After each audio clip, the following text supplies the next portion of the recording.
Well, Emily, you write that the choices we make together create the world we live. In this polarized time that you were just mentioning, what kind of choices would create a world where people feel seen and valued?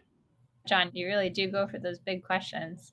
And that question makes me think about some work that my grad student Torian Butler has been doing with Dartmouth business professor Adam Kleinbaum and with me.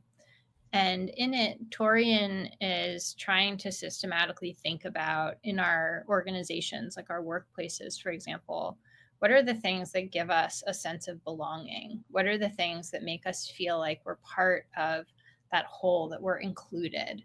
And he has really broken it down into three ingredients that I think are really useful and that I think about a lot in my day to day leadership roles. One is value, like the sense that we are valued by the people that we work with, by the organization. The other is a sense of reciprocity, so that we get out of things what we put in our relationships, in the work that we're doing, and so on. And then the third thing is fit, that we belong, that we fit, and that there are other people who we can go to who might have shared experiences or similar roles. And what's really useful about the way that Torian conceptualizes this, I think, is that he distinguishes between inclusion as like the practices that an organization puts in place, the structures that are set up that have everything to do with like from how we do our hiring and our onboarding to what happens day to day in our workplace environments. And then that individual feeling or experience of belonging that results.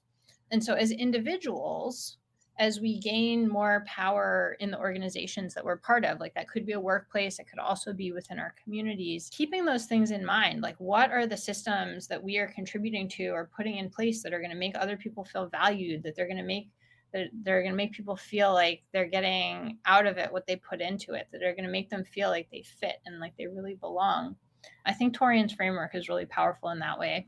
And then more broadly, remembering to take other people's perspectives and to gather information from people who are like us, and as importantly or more importantly, people who are not like us, right? So we know that diversity in our teams leads to more innovation. Like when we have different perspectives, different ways of thinking about things, different experiences that people bring to the table, that makes better science. It makes, more innovative products. Like people who bridge different groups that don't know each other in their organizations get paid more and promoted faster because they're coming up with these ideas.